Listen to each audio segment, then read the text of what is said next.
Hello students, so we are on our next topic. अब हम कर रहे हैं कि हमारे इंडिया का इलेक्शन सिस्टम क्या है, जिसमें हमने पढ़ा था कि कॉन्स्टिट्यूएंसी में पूरे देश को बांटा जाता है और इस तरीके से इलेक्शंस में पूरे देश को कॉन्स्टिट्यूएंसी को में कन्वर्ट कर दिया जाता है, चुनावी क्षेत्र में कन्वर्ट कर दिया जाता है।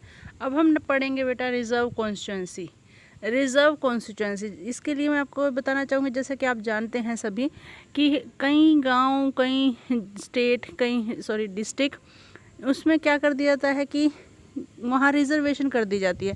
जैसे आप लोगों को पता होगा, कई गाँव में महिला सरपंच के लिए सीट फिक्स कर दी जाती है कि यहाँ सरपंच सिर्फ महिला बनेगी, या फिर एससी कैंडिडेट बनेगा, या फिर बीसी कैंडिडेट बनेगा। तो ये रिज़र्व कॉन्स्टिट्यूएंसी के तहत होता है। अब डिटेल में हम डिस्कस करते हैं रिज़र्व कॉन्स्टिट्यूएंसी होती क्या है। So that our constitution entitle every citizen to elect his representative and to be elected as representative. तो ये बहुत बड़ी विशेष बात है हमारे कॉन्स्टिट्यूशन की कि हमारे कॉन्स्टिट्यूशन ने हर किसी को ना सिर्फ चुनाव में वोट डालने का अधिकार है, बल्कि जो है इलेक्शन में वोट डालने के साथ साथ वो इलेक्शन लड़ने का भी पूरा अधिकार रखता है, चाहे वो किसी भी जाति वर्ग विशेष से संबंध रखता हो। तो ये constitution maker however were worried that in an open electoral competition certain weaker section may not stand a good chance to get elected in the Lok Sabha। तो बेटा इसमें क्या है कि हमारे जो कॉन्स्टिट्यूशन मेकर थे वो ये जानते थे कि हमारा जो देश है वो वहाँ जो वीकर सेक्शन है, कमज़ोर सेक्शन है, जैसे जो नीची जाति के लोग हैं, वो कमज़ोर वर्ग जो है इलेक्शन में अनदेखा कर दिया जाएगा, ताकतवर लोगों द्वारा उनको पिछाड़ दिया जाएगा, उनको मौका नहीं मिलेगा और उनको चांस नहीं मिलेगा लोकसभा या स्टेट लेजिस्लेटिव असेंबली में इलेक्ट होने का। इसलिए उन्होंने उनके लिए ये विशेष प्रबंध किया, जिसे हम रिज़र्व कॉन्स्टिट्यूएंसी कहते हैं। क्योंकि ताकतवर लोग आगे आने नहीं देंगे, उन्हें डरा धमका कर पैसे के बल पर इलेक्शन लड़ने से रोकेंगे। तो इसीलिए क्या किया गया कि सीट फिक्स कर दी गई कि यहाँ जो है कॉन्स्टिट्यूशन में ये निर्धारित कर दिया गया कि इतने % सीट जो है वो इन जातियों की रहेगी। तो वो ना चाहते हुए भी उन जातियों को उनमें लाना पड़ा। तो इस तरीके से बेटा ये हमारा नेक्स्ट ये बताता है, they may not have the required resources, education and contact to contest and win election against other. Those who are influential and resourceful may prevent them from winning election। तो जो लोग, क्योंकि ये नीची जाति के लोग ना तो इतने एजुकेटेड होते थे, ना ही इतने जो है रिसोर्सफुल, मतलब ताकतवर अप्रोच वाले होते थे कि ये इलेक्शन लड़ सकें। अगर ये लड़ना भी चाहते थे तो जो इन्फ्लुएंटल मीन्स रोबदार पर्सनैलिटी वाले या रोबदार जो है स्थान वाले, अप्रोच वाले लोग जो होते थे, वो इनको जो है वो रिसोर्सफुल तरीके से अपनी पहचान से, अपनी जुगाड़ से इनको जो है इलेक्शन लड़ने से रोक देते थे। तो ये है रिज़र्व कॉन्स्टिट्यूएंसी के हमने क्यों रखा रिज़र्व कॉन्स्टिट्यूएंसी का system. This is all about why we adopt reserve constituency. क्योंकि हमारे आज़ादी के समय में आप सबको पता है कि कॉन्स्टिट्यूएंसी जो हमारी इंडियन सभ्यता थी, उसमें नीची जाति, ऊंची जाति या अनटचेबिलिटी जिसे आप समझते हैं, वो बहुत ही ज़्यादा पाई जाती थी, बड़े स्तर पर फैली हुई थी। तो उसके कारण नीची जाति को, कमज़ोर वर्गों को मौका नहीं मिलता था, इवन महिलाएं भी इसमें शामिल हैं। तो इसको जो है वो रोकने के लिए कोशिश की गई कि इलेक्शन में constitution maker they were aware about that situation. इसीलिए उन्होंने इनके लिए सीट फिक्स कर दी, रिजर्व कर दी, निर्धारित कर दी कॉन्स्टिट्यूशन में ही। अब हम आगे देखते हैं नेक्स्ट। तो हमने देखा कि our constitution maker thought of a special system of reserve constituency for the weaker section.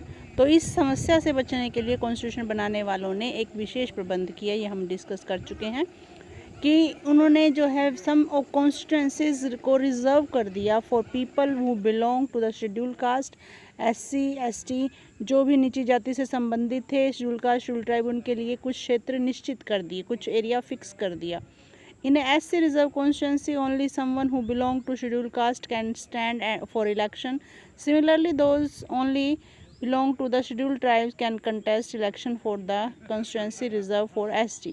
तो इस तरीके से जो कॉन्स्टिट्यूएंसी रिजर्व थी SC के ST के लिए, वहाँ केवल SC ST ही इलेक्शन लड़ सकते थे। तो करंटली हमारी लोकसभा की सीट में 84 सीट्स जो हैं वो बेटा रिज़र्व हैं शेड्यूल कास्ट के लिए, और 47 सीट्स जो हैं रिज़र्व हैं शेड्यूल ट्राइब के लिए। एससी के लिए कितनी है 84 सीट्स, और एसटी के लिए 47 सीट्स जो हैं वो रिज़र्व हैं। तो ये प्रोपोर्शन शेयर जो है पॉपुलेशन के आधार पर दिया गया है, यानी आप कहेंगे कि ये जो है बंटवारा कैसे किया गया सीटों का, जितनी हमारी टोटल जनसंख्या में एससी और एसटी की पॉपुलेशन है ना, उसके हिसाब से उस परसेंटेज निकाल करके ये सीटों को बांटा गया है एससी और एसटी के लिए। तो ये सिस्टम ऑफ रिजर्वेशन जो है ये कोशिश की गई थी कि 2045 तक 2020 तक चलेगा, परंतु उसके बाद जो है ये ख़त्म कर दिया जाएगा, परंतु उसके बाद ये ख़त्म नहीं कर पाए क्योंकि कुछ कंडीशन ऐसी हो गई, हालात ऐसे हो गए जिसके कारण कि जो है ये कंटिन्यू रखना पड़ा। और इस तरीके से पंचायतों में, हमारे रूरल एरिया में, म्यूनिसिपल कॉरपोरेशन में इन सीटों को रिज़र्व किया गया। तो सीट्स रिजर्वेशन क्या है, I hope you can understand कि जनता जो एससी और एसटी या नीचे जाति वीकर सेक्शन है उनके लिए कुछ एरिया फिक्स कर देना, नंबर ऑफ़ सीट्स फिक्स कर देना। जैसे 545 में से 87 सीट्स जो हैं वो 84 सीट्स जो हैं वो रिज़र्व कर दी गई लोकसभा के लिए एससी में, और 47 सीट रिज़र्व कर दी गई एसटी में। तो बेटा ये आगे हम पढ़ते हैं नेक्स्ट। तो हम पढ़ रहे हैं कि चुनाव, भारतीय चुनाव का तरीका क्या है, सिस्टम ऑफ इलेक्शन क्या है। तो उसमें हमने पढ़ा पहले कॉन्स्टिट्यूंसी में बांटा जाता है, कुछ कॉन्स्टिट्यूंसीज़ को रिजर्व कॉन्स्टिट्यूंसी में कन्वर्ट कर दिया जाता है। उसके बाद नेक्स्ट स्टेप है voter list preparation. Voter list आपने नाम जरूर सुना होगा कि once the constitution are decided, constituencies are decided the next step is to decide who can and who can not vote. फिर ये डिसाइड किया जाता है कि कौन वोट डालेगा और कौन वोट नहीं डालेगा। तो ये भी ज़रूरी है बेटा, अब एट ए टाइम कल इलेक्शन और आज डिसाइड नहीं कर सकते कि आज बताओ जी कल कौन वोट डालने वाला है, नहीं, it will be decided very before that the election से बहुत पहले ही ये डिसाइड कर लिया जाता है, much before the election, and given to everyone, और सबको बता दिया जाता है कि कौन वोट डालेगा। जैसे मान लीजिए 2 साल बाद चुनाव होने हैं तो 2 साल पहले, 1.5 साल पहले ही ड्यूटीज़ लगा दी जाती है, जो घर घर जा कर के पता करते हैं कि कौन व्यक्ति 19 साल से ऊपर का है, और उसको जो है वो इलेक्शन में वोट डालने के एक नाम उसका दर्ज कर लेते हैं, नोट कर लेते हैं, और उसका आई कार्ड आपको पता ही, वो पहचान पत्र बना दिया जाता है।